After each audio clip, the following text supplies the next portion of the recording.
आष्टा नगराध्यक्ष निवडणुकीत letter bomb, विरोधकांविरोधात तक्रारीमुळे राजकीय वातावरण तापले. आष्टा नगरपालिका निवडणुकीच्या पार्श्वभूमीवर शहराचे राजकीय वातावरण चांगलेच तापले आहे. शहर विकास आघाडीच्या नगराध्यक्ष पदाच्या उमेदवारांसह काही इतर उमेदवारांविरोधात तक्रारी दाखल झाल्याची माहिती समोर आल्यानंतर निवडणूक प्रक्रिया आणखीन गाजू लागली आहे. या तक्रारींची प्रत सोशल मीडियावर फिरू लागल्याने त्याला लेटर बॉम्ब असे रंग देत राजकीय चर्चांना उधाण आले आहे. सदर तक्रारीत काही निवडणूक आचारसंहिता उल्लंघनासंबंधी मुद्दे मांडण्यात आले असल्याची प्राथमिक माहिती मिळते. संबंधित तक्रारींची चौकशी करावी अशी मागणी अर्जदारांनी निवडणूक अधिकाऱ्यांकडे केली आहे. मात्र या तक्रारींची सत्यता अद्याप संबंधित अधिकृत यंत्रणेने स्पष्ट केलेली नाही. या प्रकरणावर शहर विकास आघाडीच्या कार्यकर्त्यांनी ताबडतोब प्रतिक्रिया देत तक्रारी केवळ राजकीय दबाव निर्माण करण्यासाठी दाखल झाल्याचा आरोप केला आहे. जनतेचा पाठिंबा वाढत असल्याने विरोधकांकडून अशा पद्धतीने अडथळे निर्माण करण्याचा प्रयत्न सुरू आहे, अशी प्रतिक्रिया आघाडीच्या गटाकडून देण्यात आली. दरम्यान विरोधकांनी आपल्या बाजूने वेगळी भूमिका मांडताना तक्रारी म्हणजे लोकशाही प्रक्रिया आहे, नियमांचे उल्लंघन झालेच तर तपास व्हायलाच हवा, असे सांगत निवडणूक आयोगाने तात्काळ चौकशीची मागणी केली आहे. या लेटर बॉम्बमुळे निवडणुकीचे राजकारण आणखीन तीव्र होण्याचे चिन्हे दिसत आहेत. आता या तक्रारींवर प्रशासन काय निर्णय घेते आणि पुढील राजकीय समीकरणे कशी बदलतात याकडे नागरिकांचे लक्ष लागले आहे. आघाडीच्या विरोधामधले जे नगराध्यक्ष पदापासून अनेक प्रभागामध्ये नगरसेवक पदासाठी उभा असलेले जे उमेदवार आहेत यांच्यावर अनेक गंभीर आरोप आणि अनेक गंभीर कलम हे लागू आहेत. यामुळं या गुन्हेगारी पार्श्वभूमीवर निवडणूक लढवणारे नगराध्यक्ष पदासहित नगरसेवक पदासाठी उभा असलेले जे विरोधक उमेदवार आहेत यामुळं आष्टा जनतेमध्ये एक असंतोष निर्माण झाला आहे. आणि आता आष्टा जनतेने सुद्धा ठरवले की सुसंस्कृत उच्च शिक्षित तरुणालाच संधी द्यायची आहे. आष्टा हा गुन्हेगारांच्या ताब्यात द्यायचं नाही हे आष्टा जनतेने ठरवलेलं आहे. आणि या बाबतीमध्ये ॲडव्होकेट अभिजित वग्यानी सविस्तर याबद्दलची माहिती आपल्याला देते. नगराध्यक्ष उमेदवार जो आहे विरोधी गटाचा, त्यांच्या विरुद्ध जर आपण बघितलं तर हे आपण काय करतोय, आज आपण आष्टा नगर आष्टा निवडणूक 2025च्या पार्श्वभूमीवर शहरातील गुन्हेगारी प्रवृत्तीच्या उमेदवारी आरोपावर प्रकाश टाकणारी ही एक पत्रकार परिषद आयोजित केली आहे. सांगली जिल्ह्यातील आदर्श सुसंस्कृत शहर म्हणून ओळखले जाणारे आष्टा शहर आज काही व्यक्तींच्या गुंड प्रवृत्तीमुळे बदनाम होत असल्याचे चित्र समोर येत आहे. या निवडणुकीत दोन वेगवेगळ्या विचारधारा आष्टा शहरातील जनतेसमोर मतदान मागण्यासाठी समोर येत आहेत. या शहराची सुजाण जनता म्हणून आपण सर्व जबाबदारीने मतदान करणार आहात, याबाबत आम्हाला पूर्ण विश्वास आहे. आजच्या या पत्रकार परिषदेच्या माध्यमातून आम्ही निवडणूक लढवणाऱ्या काही उमेदवारांनी निवडणूक आयोगाकडे सादर केलेल्या प्रतिज्ञापत्रामधील गुन्हेगारी पार्श्वभूमीशी संबंधित माहिती जनतेसमोर मांडणार आहोत. जनतेकडून आपला मताधिकार वापरताना संबंधित माहितीचा योग्य विचार व्हावा, हा यामागील उद्देश आहे. आज आम्ही काही उमेदवारांची नावे आपल्या समोर मांडत आहोत आणि या उमेदवारांनी निवडणूक आयोगाकडे नमूद केलेल्या प्रतिज्ञापत्रामध्ये नोंद केलेले गुन्हे आणि नोंद असलेले कलम आम्ही जनतेसमोर ठेवत आहोत. इतकेच नव्हे तर ही सर्व कलमे किती गंभीर स्वरूपाची आहेत आणि कशा प्रकारच्या गुन्ह्यासाठी वापरले जातात हे सांगण्यासाठी आम्ही आपल्या समोर आलो. पहिल्यांदा आपण जर बघितलं, विरोधी पक्षाचे नगराध्यक्ष पदाचे उमेदवार यांच्यावरील जर गुन्ह्यांचा आपण जर मागोसा घेतला तर पहिल्यांदा IPC 143, 149, 188, 447, 135, 5 म्हणजे ही कलम असलेला गुन्हा त्यांच्यावर नोंद आहे. तो दिनांक 27/7/2023 म्हणजे 2023 सालातील हा गुन्हा आहे. आपण जर एका मागोमाग एक जर कलमांची जर पडताळणी केली तर IPC कलम 143 तर काय सांगतो, बेकायदेशीर जमावाचा सदस्य असणे.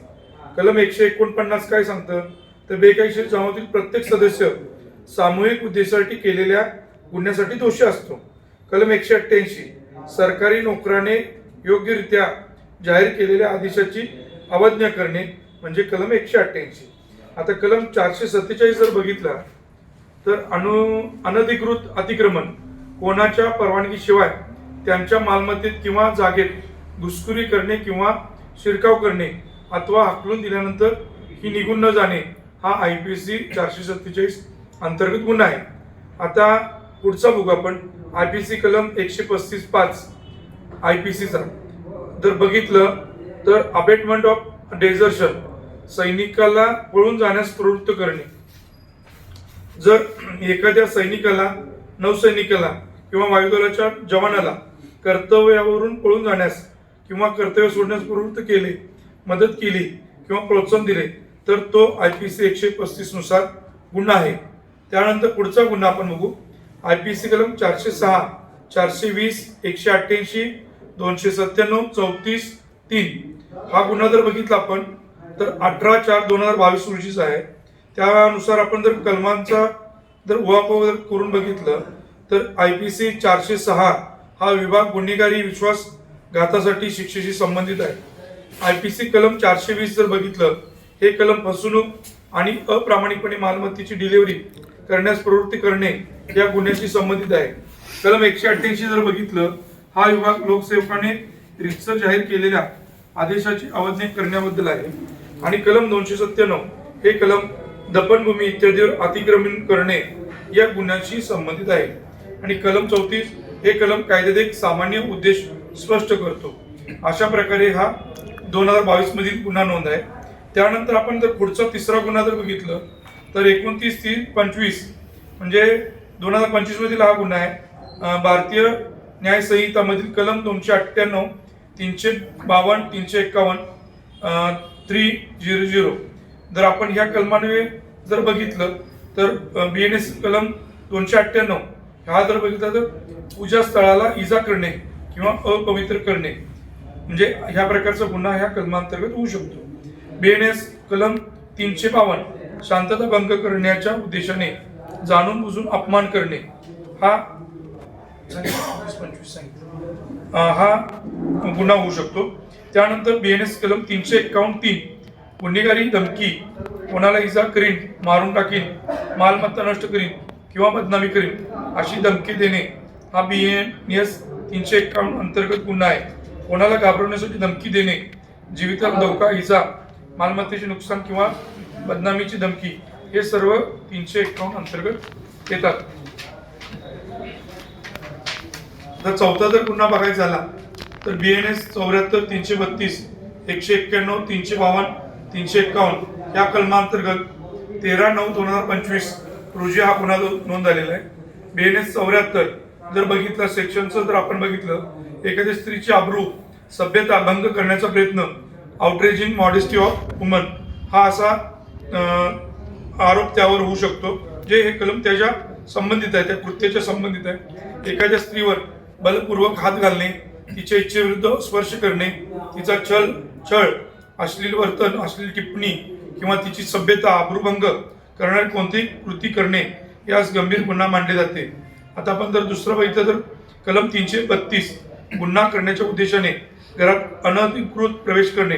जर कुणी गुन्हा करण्याच्या हेतूने घरात घुसखोरी करत असेल तर गुन्ह्याच्या स्वरूपानुसार त्याला दंड किंवा जन्मठेपेपर्यंतची शिक्षा होऊ शकते.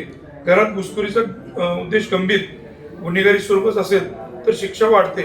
जर उद्देश चोरी असेल तर कारावासाची मुदत 7 वर्षापर्यंत वाढू शकते. पुढचं जर आपण कलम बघितलं BNS कलम 191 दंगल या गुन्ह्याशी संबंधित आहे आणि यामध्ये बेकायदेशीर जमावाचा सदस्य म्हणून हिंसाचार सहभाग होणाऱ्या व्यक्तीला शिक्षा दिली जाते. या कलमानुसार जो कोणी दंगलीत सहभागी होतो त्याला 2 वर्षापर्यंत तुरुंगवास किंवा दंड किंवा दोन्ही शिक्षा होऊ शकते. पुढचं कलम बघितलं तर 352 सार्वजनिक शांतता भंग करण्याच्या उद्देशाने जाणून बुजून अपमान करणे. पुढचं कलम जर बघितलं तर 351 गुन्हेगारी धमकी कोणाला इजा करीन, मारून टाकीन, मालमत्ता नष्ट करीन किंवा बदनामी करीन अशी धमकी हा BNS 351 अंतर्गत गुन्हा आहे. कोणाला घाबरवण्यासाठी धमकी देणे, जीवितल धोका, इजा, मालमत्ते नुकसान किंवा बदनामीची धमकी हे सर्व 351 अंतर्गत येते. अशा प्रकारे हे आता जे मी सांगितलेलं आहे हे विरोधी पक्षाच्या नगराध्यक्ष पदाचे जे उमेदवार आहेत त्यांच्या विरुद्ध हे असलेले गुन्हे आणि गुन्ह्यातील जे आरोप होते म्हणजे ज्या कलमांतर्गत केलं ते तुम्हाला मी सांगितलं. त्याचबरोबर आता विरोधी पक्षातील जे नगरसेवक पदाला राहिलेले आहेत आपल्या 1 ते 12